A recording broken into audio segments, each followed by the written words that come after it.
무엇보다도 더 검은 죄로 물든 마음이 흰눈보다 더 희게 깨끗하게 씻겼네. 주의 보혈 흐르는데 믿고 우리 오늘은 지난주에 우리가 여호수아의 말씀을 통해서 하나님이 어떻게 역사하셨는지 그것을 우리가 말씀을 했다면, 오늘은 또 그 하나님의 위대한 능력이 시편 33편에 어떻게 나타나 보이는 것인지, 그 창조의 세계에서 나타나는 모습도 보이고, 그 하나님의 위대하신 그 마음을 통해서 우리에게 나타나시는 그 능력이 어떤 것인지 구체적으로 4가지를 우리가 말씀을 통해서 나누도록 하겠습니다. 하나님을 믿는 자들이 왜 하나님을 찬양을 해야 하는지 그 이유를 모르고 찬양하는 사람들이 있습니다. 그러나 우리가 하나님을 제대로 인식을 하고 그분과 하나가 되었을 때 찬양을 올려드려야만이 하나님께서 그 찬양을 통해서 피차 안의 기쁨이 오고 갈 수가 있는 것입니다. 그래서 오늘 이 내용은 왜 찬양을 드려야 되는지, 그리고 마지막에 주의 인자심을 우리에게 베푸소서. 우리는 대부분 우리의 필요를 하나님께 구하는데, 시편 33편에서 보면 마지막에 이 시인의 강구가 뭐냐면은 나를 통해서 주의 인자심을 나에게 베풀어 주시옵소서라고 기도하는 것이 마지막 절에서 나타나 보입니다. 오늘 본문 중에서 가장 중요한 단어를 4가지만 한번 찾아보라면 저는 이렇게 찾고 싶습니다. 의인과 정직, 그 다음에 2번째는 하나님의 공의와 인자함에 대해서 우리가 이 속에서 나타나는 하나님의 모습을 보게 됩니다. 첫 번째, 우리는 의인이다, 그리고 정직이다, 이렇게 말씀을 드립니다. 그렇다면 정직한 자가 의인이 되는 것입니다. 저와 여러분들은 하나님 앞에 인간적인 마음으로 정직할 수가 없습니다. 그러나 하나님의 힘을 입어서 정직한 삶을 추구해 나갈 뿐입니다. 그러나 여전히 하나님은 정직하기를 원하시죠. 그래서 정직은 하나님 앞에 정직할 때 내 자신과 사람들 앞에 정직한 삶을 살 수가 있는 것입니다. 그래서 하나님 앞에 내 죄와 내가 가지고 있는 모든 잘못된 생각과 그리고 회개할 일들이 있다면은 철두철미하게 내 자신을 하나님 앞에 정직하게 보일 때 내 삶을 통해서 내 자신과 사람들에게 정직한 모습을 통해 하나님의 영광을 나타낼 수가 있다는 것입니다. 그래서 이 정직한 삶이 바로 의로운 삶이다, 이렇게 말씀을 하는 것입니다. 결론적으로 의인은 정직한 사람이다, 이렇게 말씀을 드립니다. 우리는 정직함을 통해 의인된 삶을 우리가 살아가기를 원합니다. 1절에서 보면은 마땅히 정직한 사람이 의인이 됐을 때 해야 할 일이 2가지가 있다, 1절에서 그렇게 말씀합니다. 그 내용은 뭐냐면 여호와를 즐거워하라. 여호와를 즐거워하라. 우리가요, 가정에서도 우리가 그 아버지 어머니가 계신 자식들이 있습니다. 그럼 자식들이 아버지 어머니 계신 집에 들어갈 때 즐거운 마음으로 들어가는 사람과 정말 짜증내는 마음으로 들어가는 사람, 이게 천지차이인 것입니다. 그러니 아버지와 내가 통하는 사람, 정직을 내가 드렸습니다. 내가 어떤 사람임을 하나님 앞에 내 단점과 나의 못난 점과 내가 그동안 생각했던 것이 얼마나 잘못됐던 것인지를 정확하게 하나님께 말씀을 드리는 사람은 무엇을 얻을 수 있냐면 자유를 얻을 수가 있다. 하나님은 우리를 긍휼하게 베풀어 주시는 분이기 때문에 내 자신이 정직하게 하나님 앞에 드렸을 때 내가 기쁨을 드릴 수가 있고, 오늘 말씀처럼 여호와를 즐거워할 수가 있는 거예요.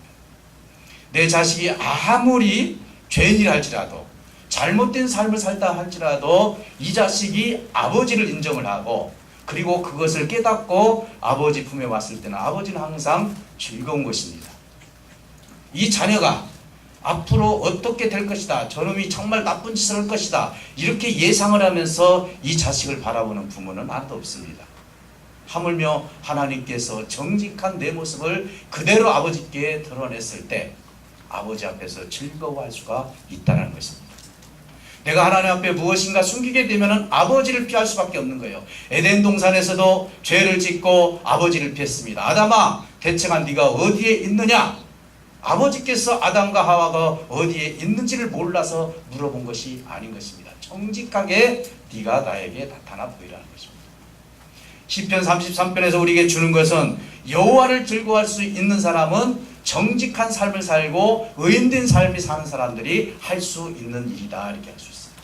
물론 사람 앞에서 우리가 하나님 앞에 얼마든지 찬송과 영광을 올려드릴 수 있는 모습은 보여줄 수 있겠지만은 하나님께서 보셨을 때 그가 정직한 찬송을 드리는지 아니면 그렇지 않은지 하나님은 너무나 잘 아신다는 것입니다.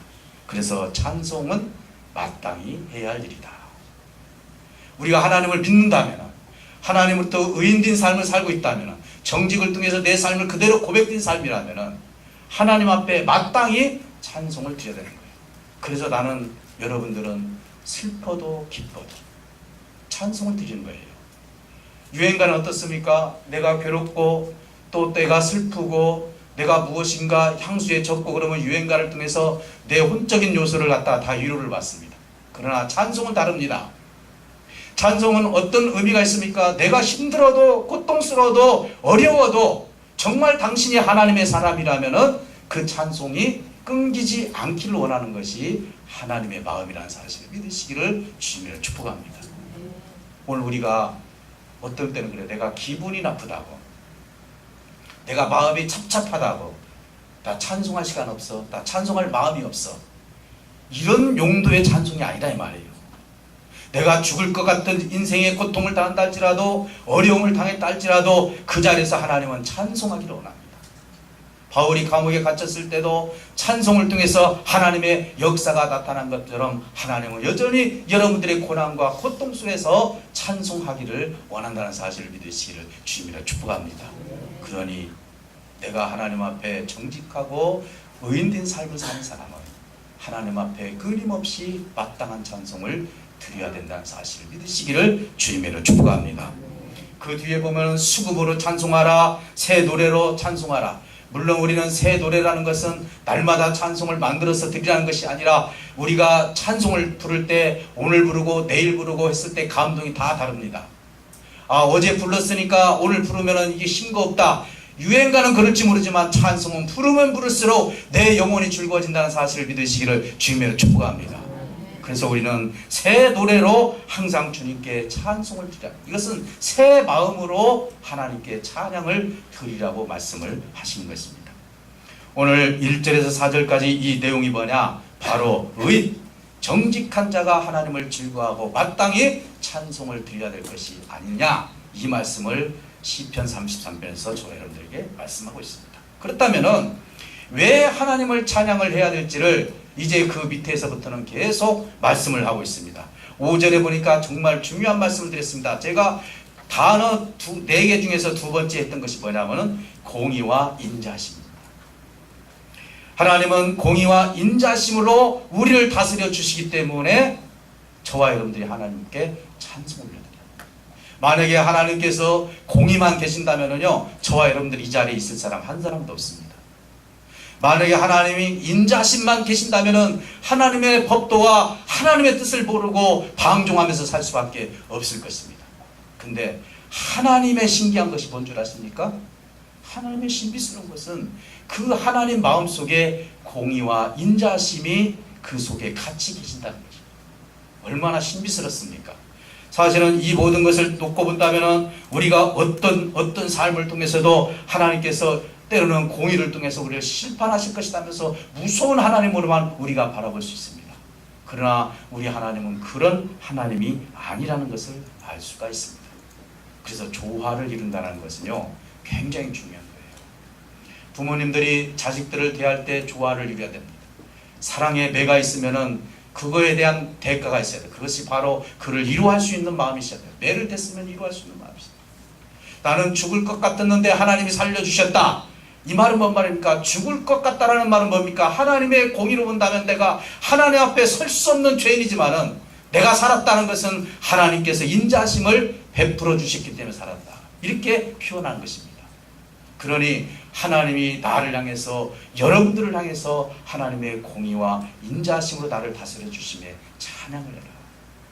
만약에 하나님께서 너에게 인자심이 없다면 너는 하나님 앞에 설 수 없는 죄인이고 죽을 수밖에 없는 죄인으로 불과한데, 하나님께서 인자심으로 너를 다스려 주신 것에 대해서 감사라고 말씀하고 있는 것입니다. 우리 하나님은 때로는 책망하십니다. 질책하십니다. 때로는 고난도 허용하십니다. 그러나 때로는 하나님께서 그것을 통해서 인자하심으로 나를 만들어갑니다. 우리 하나님은 병 주고 약 주는 하나님이 아닙니다. 어떤 분들은 그렇습니다. 하나님 실컷 우리에게 병을 주고 그리고 나서 기도하니까 낫게 하셨다, 이렇게 여기는데 아닙니다. 하나님은 그 모든 고난과 나음의 역사 속에는 그 의미 부여가 되어 있다는 사실을 믿으시기를 주님으로 축복합니다. 하나님의 기적은 의미 없이 일어나는 것이 하나도 없습니다. 그 의미 없이 하나님 앞에 기도하는 것은 하나님을 시험하는 것이나 마찬가지입니다. 그 시대에 홍해가 갈라져야 할 이유가 있다면 하나님께서는 갈라진 이유를 통해서 하나님의 역사를 나타났습니다. 그러나 오늘날 우리가 홍해를 갈라달라고 아무리 기도해도 하나님은 듣지 않으시는 하나님입니다. 왜? 거기에는 교훈이 들어있기 때문에 그렇습니다. 사랑하는 성도 여러분, 나를 이렇게 다스려 주시는 것에 대해서 감사하고 찬양하시기를 주님으로 축복합니다. 그러니까 오늘 시편의 기자가 첫 번째 하나님 앞에 찬송할 수 있는 이유가, 나는 하나님 앞에 정말 범죄를 해서 죽을 수밖에 없는 죄인이지만은 하나님이 그 인자하심으로 나를 살려주셨다는 것에 대해서 우리가 감사 찬양을 해야 되지 않겠느냐, 이렇게 말씀합니다. 두 번째는 6절에서 9절에 보니까요, 하나님의 창조로 인해서 우리가 찬양을 올려드려야 된다, 이렇게 말씀합니다. 특히 하나님 8절에 보면은 창조로 인하여서 하나님을 두려워합니다. 경외합니다. 여러분 한번 생각해 보시기 바랍니다. 경외라는 것이 무슨 뜻입니까? 두려움입니다. 와, 저 하늘이 저렇게 넓을까? 저 바다가 저렇게 넓을까? 하나님이 만들어준 저 세계가 저렇게 넓을까? 어떤 시인은 이렇게 얘기합니다. 하나님을 발견을 할 때 이 자연을 보고도 하나님을 찾지 못하는 사람은 어리석은 사람이라고 말씀합니다. 얼마나 신비스럽습니까? 봄, 가을, 겨울, 여름이 있죠. 산이 있죠. 강이 있죠. 바다가 있죠. 오늘 말씀해 보니까 바닷물도 그 깊은 곳에 곳간에 하나님께서 다 담궈 놓으셨다 했습니다. 물도 땅을 넘지 육지를 넘지 않도록 하나님께서 경계선을 부어주셨습니다.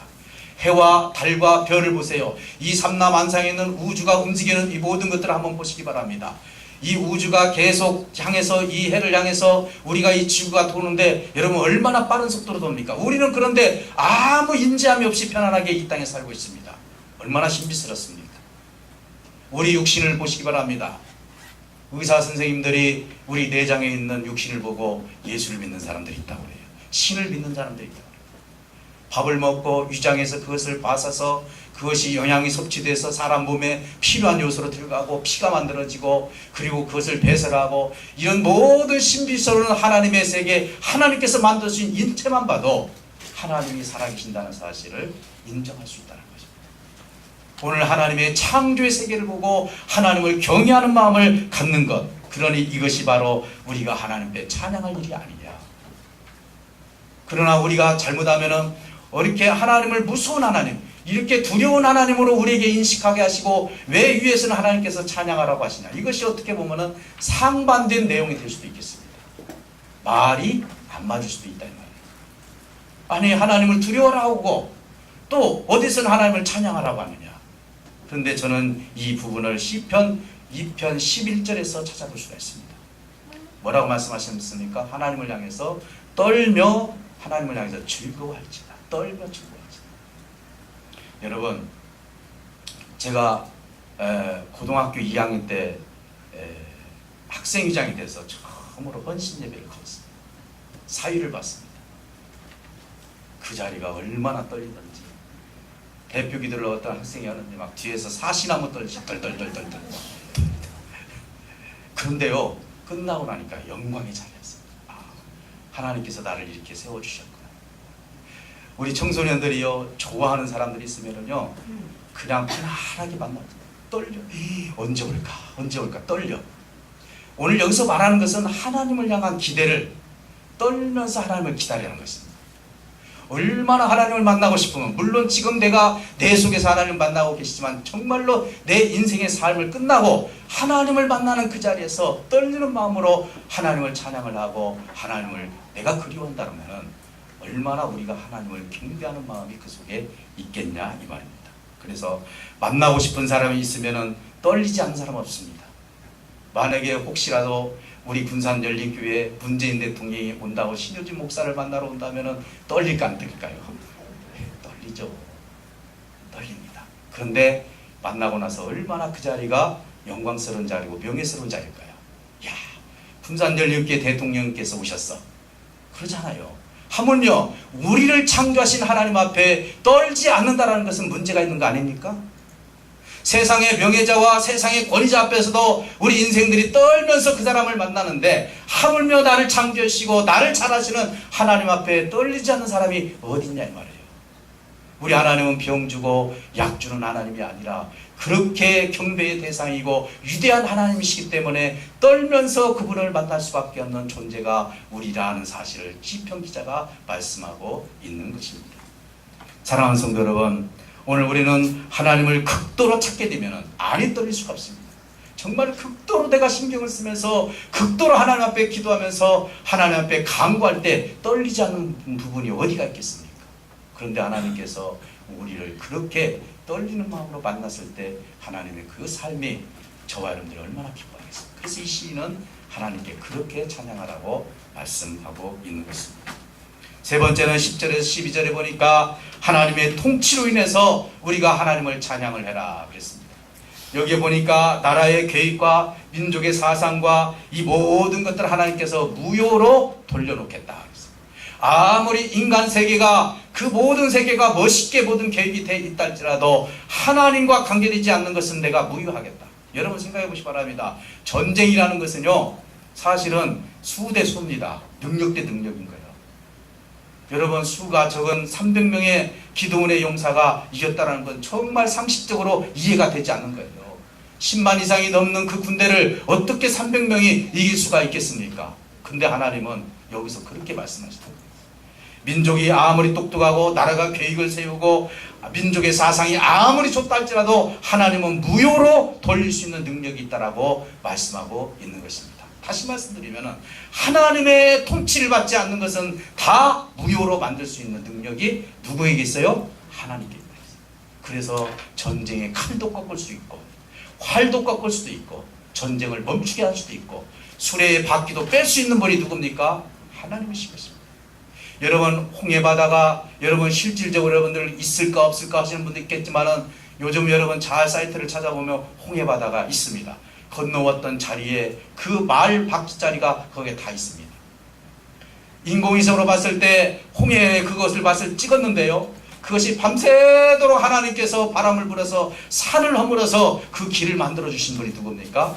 하나님이십니다. 우리가 십계라는 영화를 보면은 정말 멋있게 그 바다가 갈라졌는데요. 그게 아닙니다. 하나님께서 밤새도록 바람을 불어서 그 산 하나를 허물어서 그들이 넘어올 수 있도록 그 땅을 돋아놨다는 거예요. 그리고 그 위에 있는 물을 하나님께서 갈라주신 것입니다. 그런데 그 군대가 왔을 때 하나님께서 그 군대의 칼과 창과 말과 그리고 수레를 다 꺾어버리셨습니다. 하나님과 같이 있지 않는 것은 하나님은 언제든지 꺾을 수 있는 능력이 있다는 사실을 믿으시기를 주님을 축복합니다. 그러니 저와 여러분들이 하나님의 통치를 받는다는 것이 얼마나 하나님께 찬송할 일이냐고 시편 기자는 이야기합니다. 여러분 나를 제발 누군가가 간섭 좀 안 해줬으면 좋겠다. 특히 우리 청소년 시절 때는 그랬다. 엄마 아빠가 대체가 나한테 뭔 말을 안 해줬으면 좋겠다. 그런데요 나중에 시간이 지나고 나면 엄마 아빠가 왜 이런 말씀을 나에게 해주셨는지 깨달으려고 해요. 그러니 하나님의 통치를 내가 받는다는 것은 얼마나 감사한 일인지 모르는 것입니다. 사랑하는 성도 여러분, 이제는 이 무엇보다도 나라 계획과 민족 사상은 무효하지만은 여호와를 자기의 나라로 삼으신 나라는 복이 있다. 이것이 바로 이스라엘 향해서 말합니다. 저와 여러분들을 얘기하는 거예요. 내가 하나님 나라를 하나님의 백성으로 하나님께 순복한 것. 하나님께서 이스라엘 백성들을 선택해 주셨지만은 또한 이스라엘 백성들이 하나님을 선택할 수 있도록 그 길을 열어주셨으니 그 하나님의 나라를 선택한 민족은 복이 있는 민족이다. 다시 말씀드리면 오늘 이 자리에서 하나님을 섬기고 하나님의 통치를 받고자 이 자리에서 예배하는 여러분들이 복이 있는 자다, 이렇게 말씀합니다. 그러니 이런 자들이 하나님을 찬양을 아니할 수 없다라고 말씀해 주신 것입니다. 여러분, 하나님의 통치를 받는 사람은요, 하나님과 언젠가는 동일한 마음을 생기고 동일한 생각을 갖게 되고 동일한 마음을 갖게 됩니다. 왜? 하나님의 통치를 받으면은요, 하나님께서 나를 도구로 쓰시잖아요. 그래서 동일한 생각, 동일한 기쁨, 그리고 때로는 안타까움도, 하나님의 안타까움도 내가 느끼는 거예요. 여러분, 기도하시는 분들은 알겠지만 누군가를 위해서 기도할 때 정말 안타까운 마음을 가지고 기도할 때가 있습니다. 하나님, 나하고 그 사람하고 무슨 상관이 있습니까? 그렇게 얘기할지라도 하나님은 그렇게 말씀하지 않습니다. 왜? 우리는 하나이기 때문에. 교회라는 것은 따로따로가 아닙니다. 두세 사람이 모인 곳, 에클레시아라겠는데 이 두세 사람이 모인 곳이 아버지의 집이고 교회라고 말씀해 주신 이유가 뭡니까? 하나님께서는 예를 들어서 우리 성도가 잘못된 일이 있다 하면은 저에게 책망할 수도 있는 것입니다. 제가 잘못된 일이 있다, 여러분들을 통해서 책망할 수도 있는 것이, 왜? 하나이기 때문에. 사랑하는 성도 여러분, 그래서 우리는 어떤 뜻도 하나님과 같이 할 수가 있는 것입니다. 하나님께서 어느 날 누구에게인가 말씀을 하십니다. 하나님, 나와 그 사람은 상관이 없습니다. 내가 왜 그 십자가를 져야 됩니까? 라고 여러분들이 얘기할 수도 있어요. 그러나 하나님은 그를 위해서 기도하라, 심지어는 때로는 금식하라, 때로는 40일 작정 기도하라, 그러면서 하나님께서 가진 것을 다 우리에게 요구할 때가 있습니다. 그 사람이 알지 못한다 할지라도 저와 여러분들은 유기적인 관계이기 때문에, 하나님의 통치를 받는 사람들이기 때문에 우리는 같이 지체로서 살아가기 원합니다. 그래서 손이 아프면 내가 모든 몸이 아프듯이 우리 성도들의 마음이 아프면 우리 모두가 아픈 것이 교회의 특징이고 하나님의 통치를 받는 사람들의 특징이라는 사실을 믿으시기를 주님으로 축복합니다. 하나님과 내 생각이 똑같아질 수밖에 없다는 것입니다. 사랑하는 성도 여러분, 오늘 줄다리기 신앙을 하지 마시기를 주님으로 축복합니다. 오늘 저와 여러분들이 정말 성숙한 성도라면은 하나님께서 원하는 것을 구해야 되는 것입니다. 하나님께서 나에게 주시는 것이 무엇입니까? 하나님이 나를 통해서 무엇인가를 하고 계시기자 원하는데, 하나님 이것을 나를 통해서 이루게 달라고. 오늘 우리는 줄다리기를 할 때가 너무 많습니다. 오늘 우리가 70년대 우리 부흥강사들의 말씀을 들어보면은 저도 지금 그 기억이 나요. 적어도 능력을 받으려면은, 적어도 당신의 뜻이 이루어지려면은 뒷산에 가서 소나무 하나는 꺾어야 된다, 소나무 뿌리는 뽑아야 된다 해서 막 내 의지를 하나님께 구할 때가 있습니다. 우리 기도라는 것은 내 의지를 하나님께 구하는 것이 아닙니다. 우리의 기도는 아버지의 뜻을 구한다는 사실을 믿으시기를 주님으로 축복합니다. 아버지의 뜻을. 그런데 오늘날도 내 의지를 구하려고 기도하는 사람들이 있어요. 왜? 하나님의 통치를 받는다면요, 내 의지는 다 버리가 됩니다. 사랑하는 성도 여러분, 그래서 그것이 줄다리기 신앙입니다. 때로는 우리는 하나님 앞에 서운한 마음도 생길 수도 있습니다. 그러나 하나님의 통치를 받은 자로서 하나님의 주권을 이루기까지 내가 원하는 것을 이루기보다도 하나님께서 나를 향해서 무엇을 하시기를 원하십니까? 라고 묻는 것이 바른 자세임을 믿으시기를 주님으로 축복합니다. 왜? 통치를 받고 있기 때문에 그렇습니다. 그래서 우리는 이번 선교를 통해서도 하나님께서 우리에게 심하게 책망한 적이 있어요. 그래서 왜? 우리가 원하는 것을 구했어요. 하나님 이것도 해주시고 가서 이 일도 해야 되고 저 일도 해야 되고, 우리가 계획 짜고 우리가 했던 일들이 하나님께서 얼마나 서운하셨는지, 하나님의 통치를 받지 않고 네 생각과 네 마음대로 했던 것에 대해서 하나님께서 회개하라고 이 종에게 진책해 주셨어요. 오히려 하나님께 감사하면서, 그래서 이게 9월 한 달이 기도의 달로 정한 이유가, 우리가 하나님 앞에 그곳에 갈 때 무엇을 내가 가지고 가서 그들을 도와주고 그들에게 뭘 이렇게 베풀어주고 이게 문제가 아니라는 것이죠. 하나님이 원하는 것은 같은 하나님의 형상을 입은 자로서 내 마음과 내 뜻과 내 생각을 그들에게 함께 공유하기를 원하는 아버지의 뜻을 우리가 생각해보니, 우리가 하나님의 형상을 제대로 이루지 못하고 하나님께서 주신 이 그릇을 하나님의 것으로 채우지 않고 간다면 오히려 그 성교는 하나님 앞에 영광진 성교가 되지 못하고, 오히려 우리는 그곳에서 도리어 얻어먹고 오는 신세가 될 수밖에 없다는 것을 하나님께서 말씀해 주셨습니다. 사랑하는 성도 여러분, 물질 투자했다고요? 성교비 좀 가지고 간다고요? 물건을 좀 가지고 간다고요? 그곳에 가서 무엇인가 우리가 예배를 인도하고 그것이 그들에게 그게 큰 도움이 됩니까? 만약에 하나님의 것이 없는 상태에서 그렇게 했다면 하나님은 하나도 받지 않겠다고 말씀하고 있는 것입니다. 왜? 선교도 하나님의 통치를 받은 자들이 그 계획하고 기도하는 것이 아버지의 뜻이기 때문에 그렇습니다.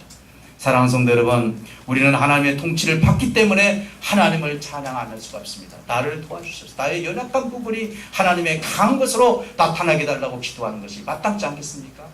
사랑하는 성도 여러분, 오늘 또한 마지막으로 하나님께서 13절에서 19절까지 하나님께서 감찰하시고 하감하신 하나님이기 때문에 저와 여러분들이 하나님을 찬양해야 된다고 했습니다. 여러분, 13절에 15절에 보니까 사람의 마음을 지으셨으니 모든 것을 알고 계시는 하나님, 이 인생을 굽어 살펴보신다라고 말씀 주셨습니다. 우리를 굽어 살펴보신다. 우리가 출산 자녀를 낳은 분들이 있다면 내 자식이 먼 곳에 가게 된다면 아무리 먼 곳에 있다 할지라도 굽어 살펴보기를 원하는 것이 엄마 아빠의 마음인 것입니다. 하나님 아버지도 마찬가지입니다. 네가 나의 통치를 받느냐? 그렇다면 내가 너를 감찰하게 됩니다. 그래서 인생을 굽어 살펴보시는 하나님이라고 말씀합니다. 그래서 16절 17절에 보니까 하나님을 의지하는 삶이 무엇인지를 말씀하고 있는 것입니다. 여러분 한번 생각해 보시기 바랍니다. 인간의 힘과 군대의 힘에 대해서 이야기를 하고 있습니다. 우리 인생들이 살아갈 때 물질주의, 성공주의, 그리고 외모주의, 어떻게 보면 하나님 앞에 기도할 때 이런 것들을 기도할 때가 있습니다. 그래서 하나님 앞에 기도의 제목이 잘못된 기도의 제목을 올릴 때가 많습니다. 하나님은 그것은 다 헛된 것이라고 말씀합니다. 이방인들이 구하는 것이라 말씀합니다.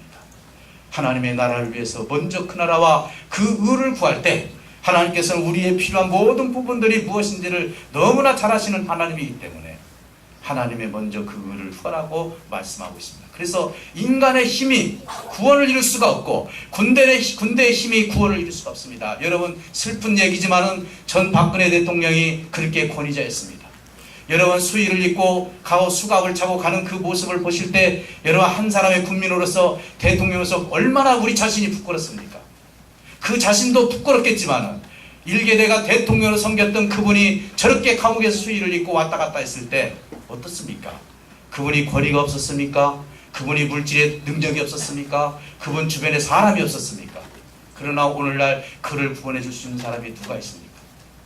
어떻게 하면 전 박근혜 대통령하고 그 끈을 끊어버리려고 나름대로 말을 하지 않는 그 주변 사람들을 봤을 때 어떨 때 보면 참 씁쓸할 때가 많습니다.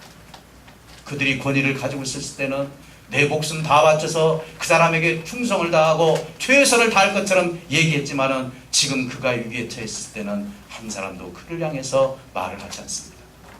여러분 제가 그분들을 비판하려고 하는 것이 아니라 세상의 권위가, 세상의 능력이, 세상의 권세가 그들을 구원해 줄 수 있는 것이 아니라고 하나님은 말씀하고 계시기 때문에 아무리 큰 군대를 가지고 있다 할지라도 그 군대에서 내가 평생 동안 영원토록 내가 구원을 받으면서 살 수 있는 것이 아니라고 하나님 말씀합니다.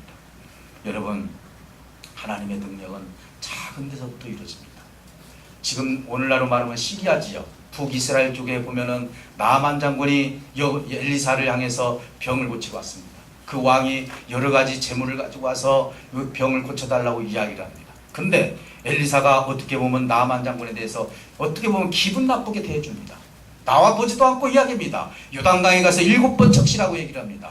아니 우리나라에도 엄청난 큰 강이 있는데 이 조그마한 요단강에 가서 7번 나를 적시라는 이유가 뭐냐? 기분 나쁘다. 나 가야 되겠다.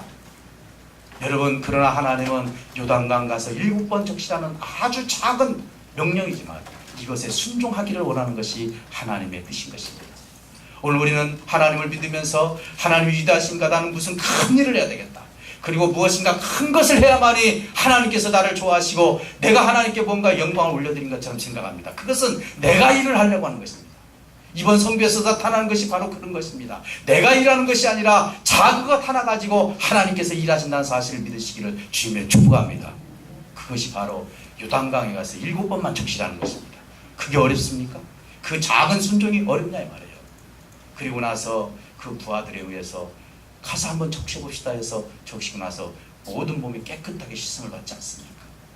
뿐만 아니라 여러분 아합왕을 여러분 잘 아실 것입니다. 북쪽 이스라엘 왕 아합왕과 그리고 남쪽 여호사밧 왕이 결합을 해서 아람 군대하고 싸우는 일이 있었습니다. 근데 아합왕이 이제 꾀를 냅니다. 어떤 꾀를 냅니까? 왕복을 여호사밧에게만 왕복을 입으라고 자기는 평상복을 입었습니다. 왜? 내가 왕이 아니라는 것이. 그 사람은 내가 평상복을 입을 수 있는 권위도 있고 왕복을 입을 수 있는 권위도 있습니다. 아람 군대가 쳐들어와서 이제는 그 왕이 아니라는 사실을 안고 죽이지 않습니다. 그러나 어떤 그 화살 하나로 인해서 누가 쐈는지는 모르지만 그 화살 하나로 인해서 아합왕이 그 화살에 맞아 죽었습니다.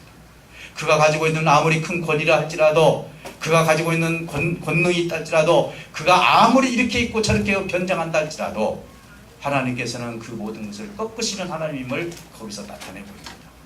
그렇게 큰 왕이었고 그렇게 큰 권세를 가지고 있는 자라 할지라도 하나님 앞에서는 아무것도 아님을 말씀하고 있는 것입니다. 한 가지 더 말씀을 드린다면 기드온의 첩의 아들 아비멜렉이 장악을 했습니다. 그러고 나서 어느 성에 가서 이제는 그곳에 또 장악하려고 가다가 한 여인의 맷돌에 맞아서 두개골이 쪼개져서 죽었습니다. 그 여인이 어떻게 보면 포환 선수도 아닙니다. 그 여인이 고녀서 그것을 쏜 게 아니에요. 고녀서. 예. 고녀서. 드디어 한 번 또 사투리가 나왔습니다. 예. 예. 그분이 그것을 맷돌질을 해가지고 내가 오기만 해라, 내가 저 사람을 죽이겠다고 연습한 것도 아닙니다. 근데 하나님께서 그 여인의 맷돌을 던져서 거의 두개골을 맞아서 죽게 만들었습니다. 사랑하는 성도 여러분, 그가 아무리 군사력을 가지고 있다 할지라도 하나님께서 그 모든 걸 꺾으신다는 사실을 알게 됩니다. 여러분, 하나님은 작은 것으로 역사합니다. 모세가 홍해를 갖다가 갈릴 때 무엇으로 갈랐습니까? 그의 작은 지팡이로 갈랐습니다. 다윗이 골리앗을 쓰러뜨렸을 때 무엇으로 골리앗을 쓰러뜨렸습니까? 그것은 물맷돌, 작은 돌을 가지고 골리앗 장군을 쓰러뜨렸습니다. 여기서 시사하는 것이 뭡니까?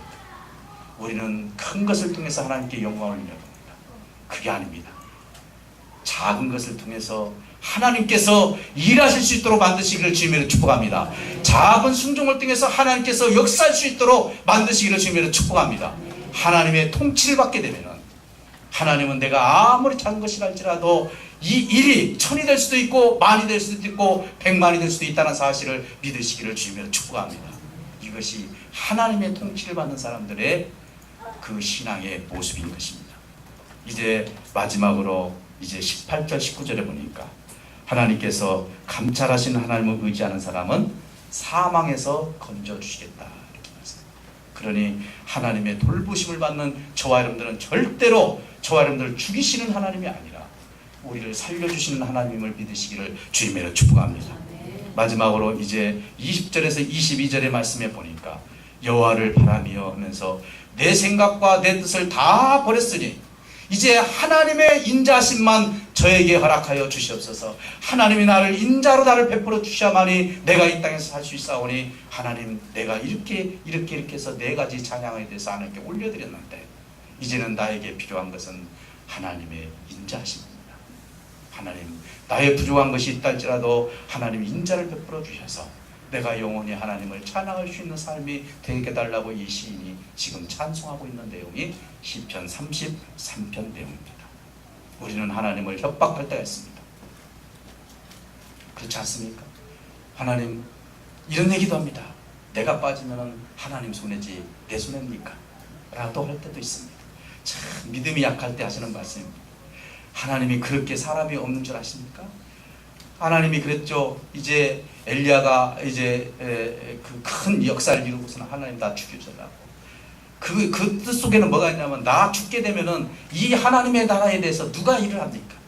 너 말고도 바알에게 무릎을 꿇지 않은 직전이 내 앞에 있느니라 라고 말씀하고 있습니다. 우리는 하나님을 협박의 기도를 해서는 안 됩니다.